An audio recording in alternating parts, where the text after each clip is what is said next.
এক গ্রামে এক মূর্তিশিল্পী থাকতো। তার নাম রতন। সে একজন খুব ভালো শিল্পী। সে খুব ভালো ভালো মূর্তি তৈরি করত, কিন্তু তার মূর্তিগুলোর জন্য কোনো ভালো খরিদ্দার পাচ্ছিল না। সে রোজ সকালে জঙ্গলে যায় আর ভালো ভালো পাথর খুঁজে বাড়ি নিয়ে আসে। পরে দুপুর থেকে রাত পর্যন্ত সে মূর্তি তৈরি করার কাজ করত। একদিন যখন সে কাজ করছিল, তো গ্রামের কয়েকজন তার কাছেই আসে। তো ভাই রতন, কেমন চলছে তোমার কাজ? আগে আমি ভালো আছি প্রধান মশাই, কাজও ভালো চলছে। তো এখানে কি মনে করে এলেন আজ? আরে তুমি তো জানোই, আমরা গ্রামে একটা মন্দির বানিয়েছি, কিন্তু ওই মন্দিরের জন্য কোনো ভালো মূর্তি পাওয়া যাচ্ছে না। আমি বলি কি রতন, তুমি কেন বানিয়ে ফেলছো না একটা সুন্দর দেখে মূর্তি? হ্যাঁ, ভালো কথা প্রধান মশাই, আমার জন্য তো এটা খুব গৌরবের কাজ। আমি তাড়াতাড়ি গণেশ ঠাকুরের একটা সুন্দর মূর্তি গড়ে দিই নিজের গ্রামের মন্দিরের জন্য। এবার রতনের খুব আনন্দ হলো, কেননা তার কাছে কাজও এসেছে আর সে খরিদ্দারও পেয়েছে। এখন ঠাকুরের মূর্তি গড়তে তার একটা ভালো আর বড় পাথরের দরকার আছে।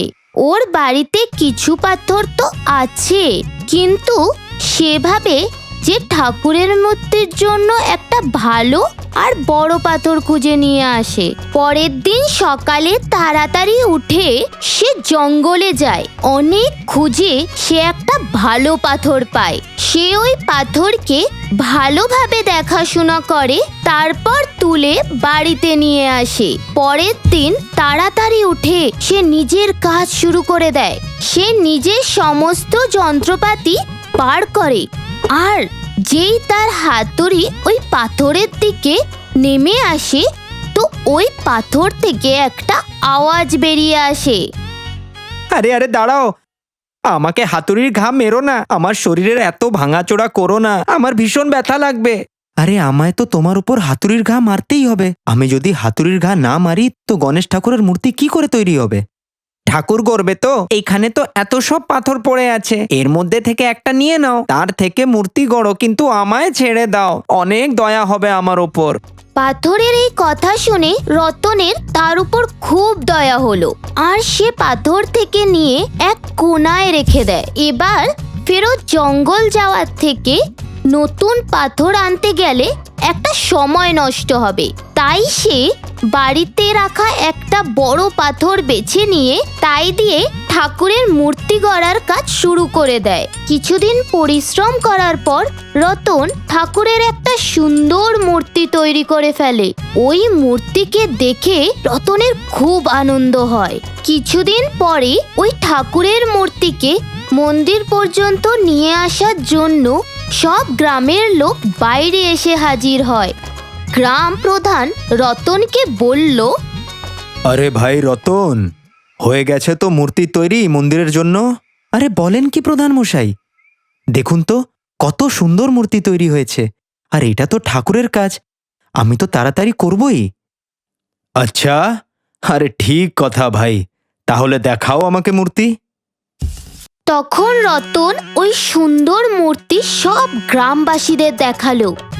ওই মূর্তিকে দেখে সবাই ভীষণ খুশি হয়ে গেল।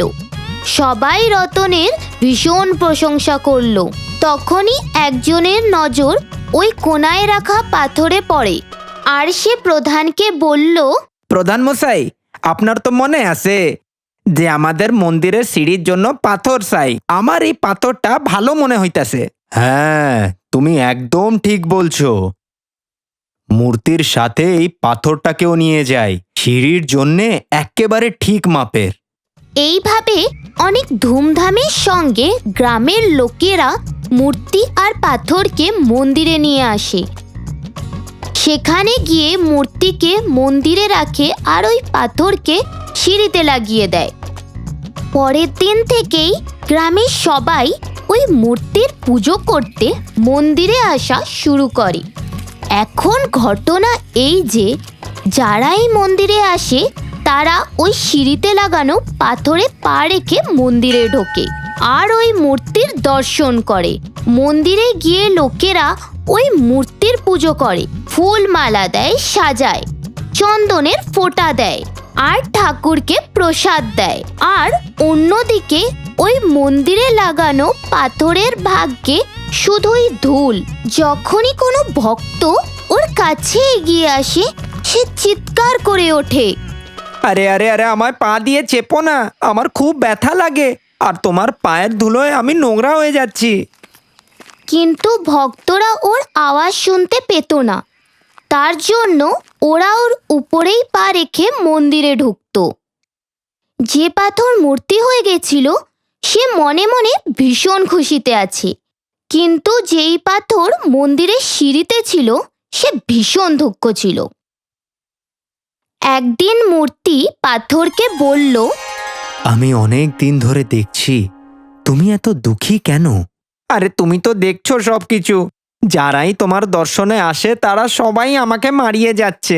আমার ভীষণ ব্যথাও হচ্ছে আর আমি কত নোংরা হয়ে গেছি।